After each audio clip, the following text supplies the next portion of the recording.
What is up, guys? Brand new day, about to get in the 911. I'm gonna go get it. Oh, I gotta get by this thing without hitting it. The stroller. Fire this thing up.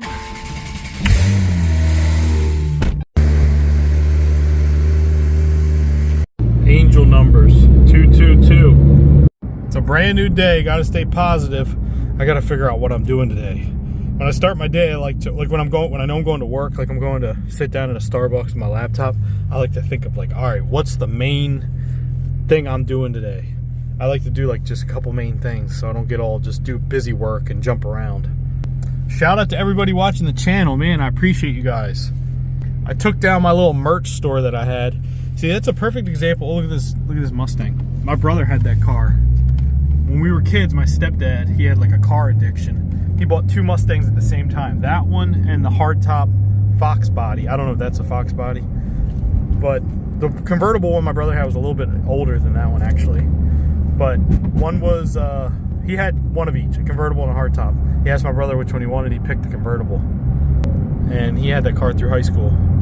Shout out to Tom Roguski. We ended up we sold the car to him. And that was his car. So my brother and one of his friends had the Mustangs. I was JDM. I had the 95 Civic. But before that, I had an 89 Ford Escort. The Civic, when I got it, it had no paint on the hood. The hood was all faded from paint. I mean, from, I don't know what, but there was no paint on the hood. It was a stick shift. I told my stepdad I knew how to drive stick. He's like, you sure? I was like, yeah, I got it. We had got it out of the parking lot down into our neighborhood. The dealership was like right on the corner by this Food Lion. And on Liberty Road, if anybody knows where that's at, outside of Randallstown. Across the bridge, past the reservoir. No, so I had it in the neighborhood, and I get in it, and I put it in first gear. I had like seen people drive stick, you know, and I was like, driving up the street. I told this story, I think, before, but I got to the light, and a freaking state trooper, Maryland state trooper, pulled behind me. And at the light, this is after driving around in the neighborhood for like at least an hour. I was like, got adventurous, where I was a little more bold. I was like, I'm gonna take it out on the street. So I took it up to the light. It was like on a hill at the Food Lion. That's the hill that I tried to bomb on a skateboard with a group of friends, and I fell. I broke both my elbows and both my wrists at the same time. I never told that story. I had two casts. Well, one ended up being in a sling, but for like a short period of time, I had two casts like this.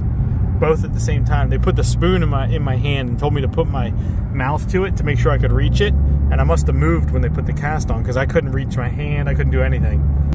So I was at this top of this hill, and I was like holding the throttle in a little bit, and I let the clutch out, and I was like, ah!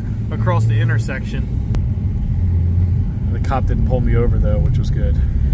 I think he knew what was going on because I had temp tags, and you could probably see my little kid head.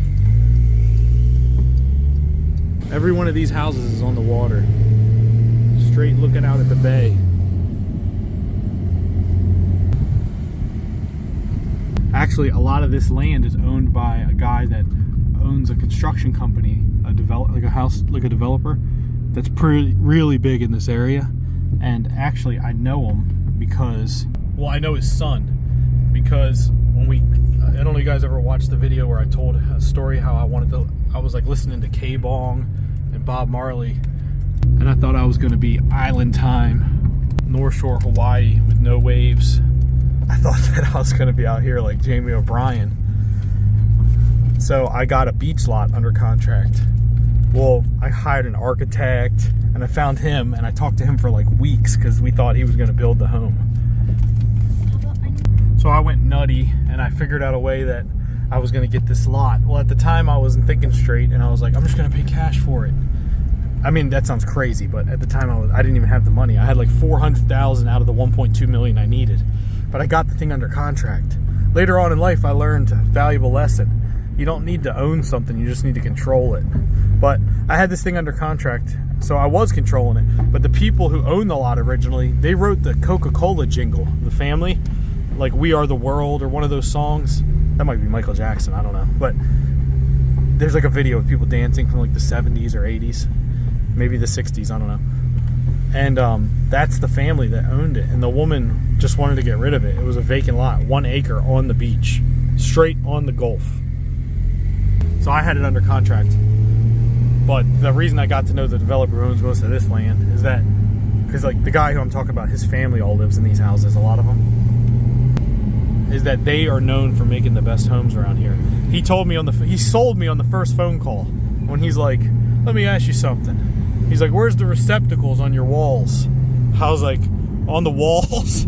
He's like, yeah, we call that wall acne. I was like, what? He's like, yeah, we call that wall acne.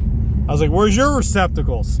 He's like, my receptacles are in the baseboards. We have double thick, double wide baseboards, and we put them horizontal in the baseboards. I'm like, man, this guy's dialed. So I wanted him just because that one statement. Also because he developed a crazy amount of houses, like really unique ones on the beach. Super, like they could survive hurricanes, and they were awesome looking. I'm sitting here contemplating. See, this is why you got to make good decisions. I'm sitting here. I can either go right, go get a monster, and go clean the car over there and just kill a bunch of time, which is so unproductive. I know that's what I want to do. Or I could just go straight to Starbucks and sit down on my laptop and start working. So I'm going straight to Starbucks, even though my brain is telling me, get the monster. So you guys were asking what kind of books I've been listening to, and I haven't listened to any audiobooks in a while, but I was killing them all the time. I feel like it was helping me a lot in life. I'll be honest, all the Rich Dad Poor Dad series books, when I was doing real estate, when I was super obsessed with real estate and single family houses, every one of those books were extremely helpful. If you guys don't know, Rich Dad Poor Dad's not just one book, that's the company. So they have tons of books, like Cash Flow Quadrant, Rich Dad Poor Dad, Rich Dad IQ, Financial IQ. I forget the names of them all, but I'm going this way just to make the U-turn.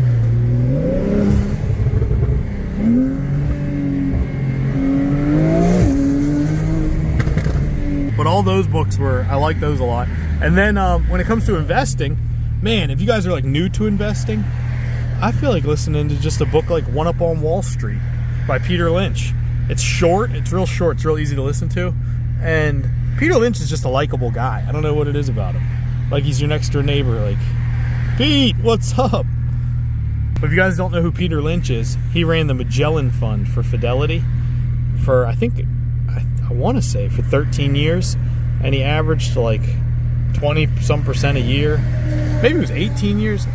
But he averaged like 20. I think he beat Buffett every one of the years that he managed this fund. But he had winning stocks like La Quinta Hotels, or however you pronounce it. Dunkin' Donuts, Legs, which I think was like a pantyhose thing back in the day. Who grew up in the 90s? Do you guys remember going to like Kmart or like one of those stores and seeing like an end cap or like a thing on the end of the aisle with like egg-shaped things? And you're like, what are these? Nowadays, there's like kids' toys in them. Back then, it was just women's pantyhose. I don't even think people call them pantyhose anymore. Doesn't sound right, actually, when you break it down. Pantyhose. I think I see a Maserati back there. Now I'm wanting to get the monster and go cruise around. I'm gonna swing in here real quick, grab this monster. I'm gonna go show you guys the lot that I had under contract. I don't like looking at that lot, because every time I look at it, I get kind of like down on myself, because I'm like, I should have just freaking kept it. Because the guy I sold it to, he ended up selling it for like 1.6 million. Well, I didn't sell it. I mean, the guy that I ended up losing it to, because I backed out, sold it for 1.6 million. And then the next guy, he sold it for 2.2 like a year later. This is right around COVID, right before COVID. He sold it for 2.2 right after COVID. And then the guy bought the lot next to it, which had like a couple like units on it, and which had a couple units on it, and I see this guy here all the time, and he tried to put them together and sell it for 10 million. The only reason I can go get this monster and do this today is because last night I opened it up. I opened the business up. We're back open for business. When I say opened it up, I gave spreads, put some life into it. I made my offers bigger. I got the ads all scaled up. Oh, I thought you were grabbing a beer. I'm like, man, a little early for that. I thought you were about to grab a beer. I'm like, dude, this guy's, he's dialed in. Yeah, so One Up on Wall Street's a good book. Peter Lynch, he recognized Dunkin' Donuts early on. There's Dunkin' Donuts in there. All right, guys, let's get back to the 911. So yeah, Peter Lynch, One Up on Wall Street's a good one. And then another one I'd recommend is Unshakable by Tony Robbins. That's a condensed version of Money Master the Game. I know there's fingerprints all over the car. So Money Master the Game is a long version of Unshakable, but I found Unshakable a lot easier to listen to. But Unshakable, man, you wouldn't think it because you're like, Tony Robbins is a stock book, but Tony Robbins is big time into investing. He talks about that just as much as he talks about like positivity and self-improvement, I feel like. But Money Master the Game and Unshakable, they drop some really, really great statistics and facts that'll keep you invested. If you really read that book and listen to it and hear the things they talk about, like the statistics around every year there's a winter, just like there's a season that's a winter. Every year in the stock market there's a winter. There's always a correction up to 10%. So when it happens, don't freak out. You're like, oh, this is just the season. Every year the season comes. But there's some great statistics in there, like keeping expenses and fees low, and just the amount of money you keep over time if you do that. Most fund managers don't outperform the S&P 500. You guys remember Jim Carrey from Dumb and Dumber when he had that pumpkin? That's what my hair looks like right now. Pumpkin pie haircutted freak. That's what they called him. That's what I got going on right now. I haven't cut my hair in like, I don't know how long, but I'm starting to look a little wacky when I'm walking around talking to people in public. They're like, who is this guy? He also talks a lot about compounding, the power of compounding. So check that out. Unshakable, just related to investing. Unshakable, Black Swan, Peter Lynch, One Up on Wall Street. Those are good for investing. Those aren't really how-to books. They're more like mindset, psychology around investing. But in Unshakable, so Tony Robbins, what he does is he goes around and he interviews like all the top fund managers. Ray Dalio is one of them. And in the book, he talks about Ray Dalio's all-weather portfolio. A big portion of it's gold. Basically, he has a portion of something for every economic cycle. Inflation, deflation. So it's a certain allocation, like stocks, bonds, gold. But he talks about that. It's just, you learn a little bit, you know. S2000, look at that thing. He's got a carbon fiber door. I don't know if I caught it. I had to put the phone down and go on to Teams and answer some employees that were writing me. And I forget what I was talking about. Yeah, we use Teams for the team. And they start at 7:30, 8 o'clock. So in the morning, I get a lot of messages and I just kind of guide everybody what we're up to. If I'm up to something, like I said, I was making all those changes. So I wanted to explain everything to them so they knew what was going on. Because remember I was telling you guys that I started doing store credit for exchanges and a lot of exchanges and returns. And we give them store credit. It's a lot easier now. Well, because I'm changing the prices of the products and I'm marking down stuff, I have to let them know what the store credit's going to be. It's going to be different now. Check this out. Man, when I see this beach lot, it gets me kind of like, ugh. But you can't judge yesterday's mistakes with today's wisdom. I feel like that's a good thing to remember. So I had this, we were living in a different town. We had just built our house. Man, look at this thing. Sales were coming in, the business was doing good, and I was saving money. I had the rentals already. We had, at the time, I thought, oh, I'm good. I can easily get this thing. I think I had like $400,000 to $600,000 saved because that's what I ended up using towards the down payment on the house we live in now. But I had the money, and I was like, oh, I can come up with the rest. I told myself I would do crazy stuff like that. You know, I got the thing under contract. I didn't have the money, but I told myself. I asked the agent, Kim, how long can you give me? Do you think like 6 months? She's like, yeah, I think like probably 6 months till this thing closes. Because I was doing like setback line stuff. We were doing a lot of due diligence because we were going to hire an architect. I hired an architect. It was $5,000 that I wasted. But look at this thing. Man, that's cool. So, straight across from the beach. But I'll be honest, man, this beach is like eroding. It really is. It's like eroding. They keep putting more and more rocks, and it keeps getting closer. Look what happened at the last hurricane. Look at this. So, I mean, you got to build an indestructible house here. So I thought, I'm going to get this house, or get this lot. By the time it comes time to pay everything, I'm going to have it. So I was hustling. Honestly, it pushed me. I remember generating a ton of sales. So I had other ways that I could get money too. So with a Shopify store, once you reach a certain level, you can do, this house right here is for sale up here on the corner. I keep looking at it. It's 3.6 million. This one. I keep looking at it. It has no pool. But it's actually that's like a separate little unit. But it's got it's really cool in the back. I mean, if you go in the back, it's right on the beach. So I can get loans from Shopify and PayPal. They're like 8% one-time fees. And they take 17% of my sales per day. So I used to take them. I'm not saying to get debt. That's not a good thing. But I was using this debt strategically, and I was pretty good at it. I've literally taken over 10 of these loans, 400 or 500 grand at a time. And I pay them back really quickly. So they wouldn't give me the loan if they knew I couldn't, because they analyze our profit and loss, our balance sheet, all that stuff. Cash flow, forms. So I would take the loan, and then I didn't take the loan for this lot, but I was going to take the loan if I didn't have the money. I knew in the back of my mind, because I had a loan I was about to finish.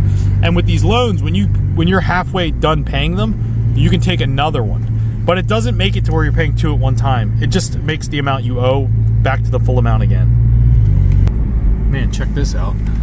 This is the Bayside. Nice, right? That's why I come out here and I was like daydreaming, you know? But I can remember we had a little gym in our house. The house we built, it was like a little small gym. Dude, look at this. Oh, this one's for sale. It is $16 million. I was looking at it like 2 days ago on Redfin. Oh, no. It's not this one. I passed it already, I think. It's a different one. It looks like a castle. But this one's massive, too. So, that loan, I knew in the back of my mind, I had one almost over, so I knew I'd be able to take another one if I didn't come up with the money. So I was like, all right, I'm going to do this. I'm going to figure this out. So, I had the thing under contract. I was all excited. I remember being in that gym, working out. We had a TV in there. I had K-Bong on. I don't know if you guys know K-Bong. K-Bong. This is the one I was talking about. It looks like a castle. Look at this thing, dude. It's 16 million. I don't know if you can see it in there. Looks like it's something out of Scotland, but on the beach. But I was listening to K-Bong, dude, thinking I'm going to be like out there paddling out. I thought I was going to be like, yeah, 6 a.m. paddling out before I got on the laptop. Looking out the office window at the ocean, at the waves crashing. See, even now talking about it, I'm like, oh, why didn't I do it? But at the same time, I think things happen for a reason. Man, look at this one. People say Oprah owned this house. I don't know if that's true, but people say Oprah owned that house.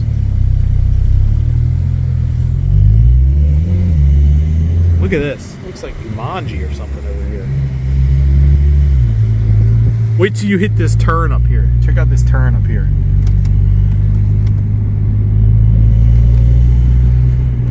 Wait till you hit this turn.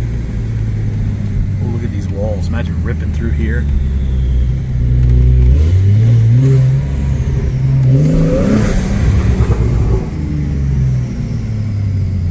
Yeah, look at this. It just opens up.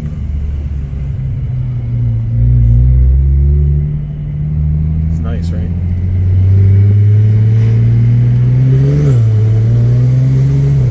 So if I was going to get this lot, I was putting my entire life on the line, the business, everything, to try to get this thing and accomplish this. And then there was the architect, and then there was the building of the house. So the whole entire deal would have been probably $3-4 million, maybe $5 million. I don't know. I didn't even know how I was going to pull it off, but I just was dreaming, you know. And so I had the thing under contract, and then I'll tell you what happened. It was almost like I was looking for a way out. Like I wanted something to not work out.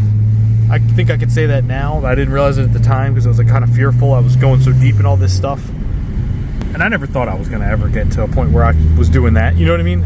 I still don't belong in the neighborhood I live in. I still don't, I'm still just dabbling in this stuff. But what I'm saying is, I had this lot, and then I did my due diligence. That's the one thing I can say. If you're ever going to buy land or buy property or something, do your due diligence. So I did my due diligence, and I figured out that this lot, because I'm like, all these lots, dude, everybody that lives on this side on the bay, they have ocean access. Everybody that lives on the ocean side has bay access. So I'm like, where's my access? I'm like, I need some access. Where is my bay access? So I went to, I think it was like the zoning and all that, and I got the survey done, and I figured out that there was an easement. There was an easement for the people across the street. 2 homes across the street had access to this easement that went right next to the property, but they had access behind the property, and that gave them access to the beach behind the house with this easement. And then the easement that I was supposed to have was lost in the documents in like the 1960s or something. Nobody could find it. And I went looking for it, and I figured out kind of where it was, but it became someone's property basically with a fence. And because it was never in the records, nobody like pursued it. So the bay access with a dock and everything that was supposed to come with this lot was non-existent. Like, you couldn't access it. Man, I remember when this was for sale. Look at that. Jeez, dude. I saw this lot for sale. Look how long it is. Man. Building a compound. So, these people up here used to have a tennis court, but I think they took it down. So I got nutty about this easement. Not the one that I was supposed to have, the one the people could use. Because I was like, I thought I was going to be private beach life with the, like a beach house on this. I was going to try to put all the money I had into this thing and get this. And I thought, oh, this is going to be... At first I was like, that's not that big of a deal. It's just some people across the street. They're probably cool. But then guess what I figured out? I went online, I went on VRBO and Airbnb, and they were Airbnb-ing one of the houses. Remember I said 2 of the houses? The people across the street, their house is actually for sale right now too. I looked at it. The people across the street, they had, the people don't wave to you. I noticed that. In my neighborhood, they're like that too. I wave to everybody, dude. They don't wave to you. It's like, they're like, I don't know who he is. That car doesn't look stock. He doesn't belong here. So, I hate that sprinkler water. You get that on your car, it's a nightmare. You can see this lot it takes a while to get down here too. But there's another way out off of this island, or key. But it puts you in like a different area. So, I find out these people own the house next to it. So they own both homes that have access to the easement. And one of them is an Airbnb that they own. Well, it's not zoned for that right here. So I became like a Karen. I didn't do anything to them, but what stuff I was saying to my wife, I'm like, it's not even zoned for that. It's a 30-day Airbnb. They're doing nightlies. I'm like, this isn't right. So I was like freaking out because behind, we're going to build this beach house. I'm going to think my kids are going to be out there after school playing on the beach. It's going to be like some dream setup, like Tybee Island or something. Like a Miley Cyrus movie. And in reality, see, this is the house for sale. I told you, this is the house. That's the Airbnb, and that yellow house is the people that own the house. They own these too. Now look, here's the lot. Pulling in. Here's the lot. The guy's still just sitting on it. He's still sitting on it. If I could get it back right now, I probably would. So look, Texas license plates, still an Airbnb. Now, here's the easement I'm talking about. See this path? That's the easement. It goes straight up there. Let me show you this lot. So, when I found that out, I'm like, dude, every night, it was a nightly Airbnb. I'm like, there's gonna be different people every single night behind our house. We're not gonna know who the heck they are. I might have been being a little anal, but you know what I mean? Like, but dude, look at this lot. There's there's bunnies on it. Beach bunnies. Look at this. So the guy who owns it owns the one next door too. But look at this. The lot's changed from the storm. I actually want to see what it looks like. Man, that's a big rabbit. Look at the size of this lot.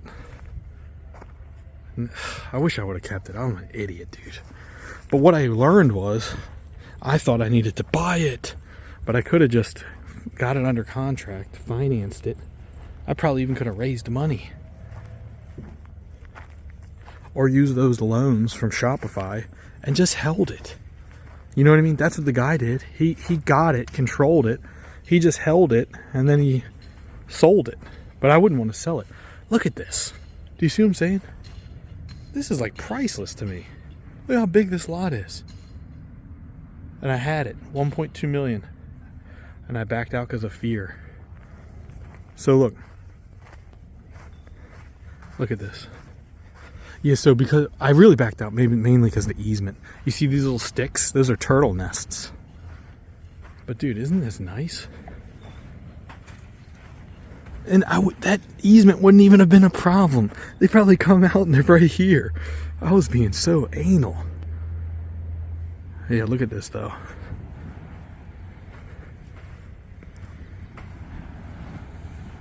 I could be out here working on the laptop. So you learn from your mistakes. But I wanted to show it to you guys.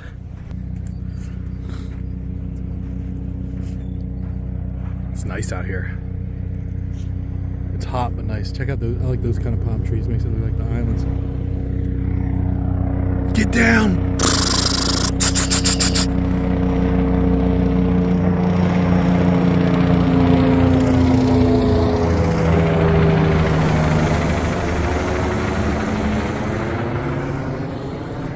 Let's get back on the streets. I can't undo what's already been done. Ooh.